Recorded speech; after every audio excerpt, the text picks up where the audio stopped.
Hello दोस्तों। तो आज हम बात करने वाले हैं Gujarat state electric vehicle policy 2021 के बारे में, जो अभी फ़िलहाल में ही 1 महीने पहले लॉन्च की गई है गुजरात गवर्नमेंट। तो टोटल बताएंगे आपको क्या बेनिफिट वहाँ से मिल सकते हैं, और आप अगर इलेक्ट्रिक व्हीकल का सोच रहे हो तो आपको कितना सब्सिडी मिल सकता है और कितना क्या पूरा प्रोसीजर है, वो सब डिटेल में बात करें। तो सबसे पहले बात करते हैं कि सब्सिडी किन व्हीकल्स पे दी है, क्या क्राइटेरिया है, और आप उसको रिडीम कैसे कर सकते हैं, आप उसको कैसे ले सकते हैं। 3 टाइप के व्हीकल्स पे रखा गया है, 2 व्हीलर, 3 व्हीलर और 4 व्हीलर।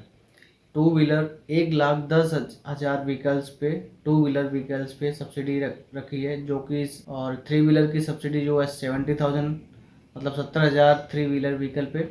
और 4 व्हीलर व्हीकल की जो है 20,000 4 व्हीलर व्हीकल के ऊपर आपको सब्सिडी मिलेगी। मतलब टोटल जो टारगेट है वो रखा गया है 2 लाख व्हीकल्स, और इसका जो टाइम पीरियड है वो 4 साल का टाइम पीरियड रखा गया है। और जो 1 जुलाई 2021 से स्टार्ट होके नेक्स्ट 4 ईयर के अंडर 2 लाख व्हीकल जो भी आप परचेज करेगा और वो अप्लाई करेगा सब्सिडी के लिए, तो उसको बेनिफिट मिलेगा।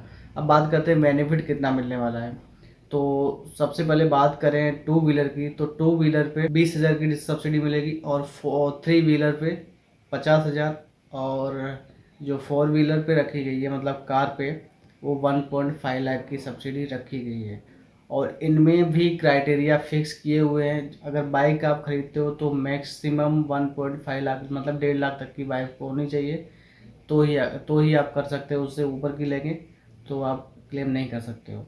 एंड 3 व्हीलर का जो जो क्राइटेरिया वो 5 लाख तक का है। अगर 5 लाख के अंदर में कोई 3 व्हीलर है उसके ऊपर आप कर रहे हो तो आपको सब्सिडी के लिए एप्लीकेबल रहोगे। और वही बात करें तो 4 व्हीलर की, तो 4 व्हीलर 15 लाख के अंडर में जितने भी 4 व्हीलर्स आते हैं उन पे अगर इलेक्ट्रिक में कोई भी आप जाते हो क्लेम करते हो तो आपको 1.5 लाख की सब्सिडी वहीं से आपको डायरेक्ट मिल जाएगी। तो ये पूरा क्राइटेरिया है, और ये मतलब कौन कौन सी गाड़ियों पे आपको सब्सिडी मिल सकती है।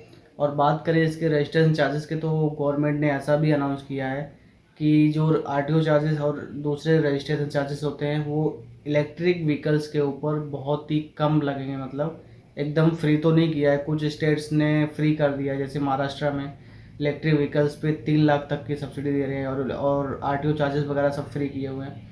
वैसे टोटली फ्री तो नहीं की, अभी अनाउंसमेंट ऐसा कुछ नहीं है, पर हाँ मतलब पेट्रोल डीजल के कंपैरिजन में कम लगे। और वही अगर चार्जिंग स्टेशंस की बात करें तो ऑलरेडी अभी 278 charging stations across the Gujarat approved हो चुके हैं, जो जो अब काम चालू हो चुका है, कुछ इंस्टॉल भी हो चुके हैं, और 250 और अप्रूव होने वाले आने वाले टाइम के अंदर। तो देखा जाए तो मार्केट इलेक्ट्रिक का काफ़ी अच्छा होने वाला है कुछ टाइम में, मतलब स्टेशन वगैरह अच्छे से सेटअप हो जाएंगे। तो अगर आप इलेक्ट्रिक व्हीकल प्लान करते हो तो आपके लिए सही टाइम है, तो क्योंकि आपको एक्स्ट्रा बेनिफिट्स भी मिल जाएंगे। और अगर आप जल्दी से जल्दी अगर खरीदते हो इलेक्ट्रिक व्हीकल, तो जो उनका जो गवर्नमेंट का क्राइटेरिया उसके अंदर आते हो तो आपको कुछ बेनिफिट्स मिल जाएंगे 1.5 से 2 लाख तक के। तो जैसे आप कोई 15 लाख की गाड़ी है अगर आप वो लेते हो सब्सिडी, तो आपको उसमें 2 लाख तक की सब्सिडी आपको मिलने के चांसेस हैं। अब बात करते हैं कि सभी लोग एकदम से मतलब इलेक्ट्रिक के ऊपर जाने के लिए क्यों इतने ज़्यादा बेचैन हो रहे हैं। सब मतलब नई नई पॉलिसी ला रहे हैं कि ताकि लोग इलेक्ट्रिक पे जल्दी से जल्दी शिफ्ट हों, और कंपनियां भी काफ़ी काम कर रही हैं इस फील्ड में। टाटा सबसे फास्ट काम कर रहा है और जल्दी से जल्दी अपने प्रोडक्ट्स लाने की ट्राई कर रहा है। अभी हाल ही में ओटिकोड लेके आया है, और इससे पहले नेक्सॉन थी। अभी रूमर्स जो आ रहे हैं वो अल्ट्रोज के भी आ रहे हैं, मतलब अभी जल्दी में ही 2-4 महीने के अंदर अल्ट्रोज भी आ सकती है। तो जो अपना इन्वायरमेंट है एक्चुअली बहुत ज़्यादा डैमेज, एक्सट्रीमली डैमेज हो रहा है व्हीकल्स पॉल्यूशन की वजह से। क्योंकि जो पुराने व्हीकल्स हैं अपने इंडिया में, लोगों की आदत है इतनी जल्दी व्हीकल्स चेंज नहीं करते, 10-15-20 साल पुराने व्हीकल चलाते हैं, जो कि बहुत ज़्यादा एयर पोल्यूशन करते हैं, जिससे अपना एनवायरनमेंट बहुत एक्सट्रीमली डैमेज हो रहा है। और जो कि एक बहुत दुख की बात है। हालांकि इस पर सारी कंट्रियां ध्यान दे रही हैं, धीरे धीरे इम्प्लीमेंट कर रही हैं जितना उनसे हो पा रहा है, पर इसके मैटर में हमें मतलब पब्लिक को भी सोचना पड़ेगा। ऐसा नहीं है कि सिर्फ गवर्नमेंट सोचेगी, उनका काम है, हमें भी सोचना पड़ेगा, क्योंकि हमारा एनवायरनमेंट ख़राब होगा तो उसका इफेक्ट हमारे ऊपर ही आने डेफिनेटली। अभी एक एग्जांपल से लेते हैं कि दिल्ली से ही देख लो, दिल्ली का एनवायरनमेंट इतना पॉल्यूशन से ही इतना गंदा हो जाता है। हालांकि कोरोना कोविड-19 तो अभी आया है, वहाँ पे लोग पहले से ही मास्क लगा के घूमते थे, क्योंकि वहाँ पे खुले एटमॉस्फेयर में सांस लेना मतलब बहुत ही रिस्की होता है। जो भी डिसीजन लिए जा रहे हैं, अभी यहाँ पे हाल ही में गुजरात स्टेट में व्हीकल स्क्रैपेज पॉलिसी भी निकाली थी, जिसमें कुछ 50 लाख व्हीकल्स कुछ ऐसे हैं पूरे गुजरात में जो अपनी एज को क्रॉस कर चुके। गवर्नमेंट ने पॉलिसीज भी निकाली, कई बहुत सारे वो सब बेनिफिट्स देने के लिए भी किया है कि अगर आपका व्हीकल पुराना है और नए व्हीकल पे जाते हैं तो कुछ उसमें डिस्काउंट्स भी मिलेंगे, वहाँ से आपको सर्टिफिकेट मिल जाएगा। और वो स्केप अपना व्हीकल स्केप में देने के बाद अगर आप इलेक्ट्रिक पे जाते हो तो एक्स्ट्रा कुछ बेनिफिट आपको मिलेंगे। तो ये सब गवर्नमेंट इतना कुछ कर रही है तो आपको भी थोड़ा वो उसमें सोचना चाहिए। लास्ट में फाइनल बात करते हैं कि आपको इलेक्ट्रिक जाना चाहिए तो किस सेगमेंट पे जाना चाहिए और कैसे जाना चाहिए। तो सबसे पहले बात करते हैं कि अगर आप सिटी में ज़्यादा रनिंग होता है लोकल में और आपके यहाँ पे इलेक्ट्रिसिटी की कोई प्रॉब्लम है नहीं, तो आप डेफिनेटली इलेक्ट्रिक व्हीकल पे जाइए। आपके लंबे टूरिंग नहीं होते हैं तो बहुत कम होते हैं लंबे टूरिंग, लॉन्ग टूरिंग, तो आप इलेक्ट्रिक व्हीकल पे जाइए।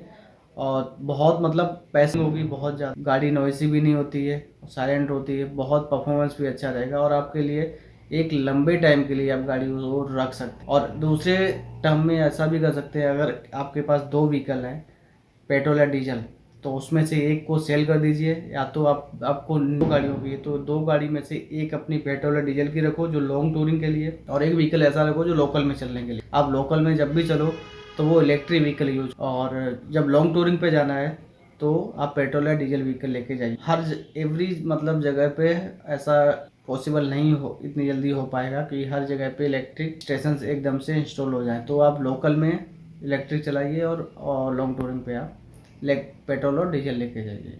तो इससे क्या होगा, आपकी सेविंग्स भी बचेगी, इन्वायरमेंट भी अपना अच्छा रहेगा, और धीरे धीरे करके मतलब एक मूवमेंट बनेगा तो लोग उस पर जाना शिफ्ट करेंगे। है जो गवर्नमेंट इतना अच्छा कर रही है मतलब इस फील्ड में, हालांकि ये सब भी हमें भी सोचना चाहिए और इसमें गवर्नमेंट का साथ देना चाहिए। तो आप बताइए, आप अगर इलेक्ट्रिक व्हीकल लेना चाहते हो, हालांकि माना कि अभी इंडिया में इतना ज़्यादा मतलब इलेक्ट्रिक व्हीकल का मार्केट नहीं है। कुछ गाड़ियाँ ही आती जो कि बहुत ही एक्सपेंसिव हैं, क्योंकि हर किसी का बजट नहीं हो पाता है।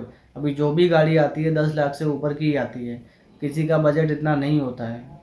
तो उसके लिए भी कुछ कुछ सब्सिडीज़ तो हैं, अगर पॉसिबल होता है तो वहाँ तक जा सकते हैं। अदरवाइज़ कुछ वेट कीजिए, थोड़ा इंतजार करो, और भी सस्ती सस्ती गाड़ियाँ, जैसे ही कंपटीशन बढ़ेगा गाड़ियाँ आपको सस्ती मिलने लगेंगी। तो आने वाला टाइम जो है लगभग 5 से 6 साल के बाद, तो टोटली लगभग 70 से 80% इलेक्ट्रिक होने वाला है।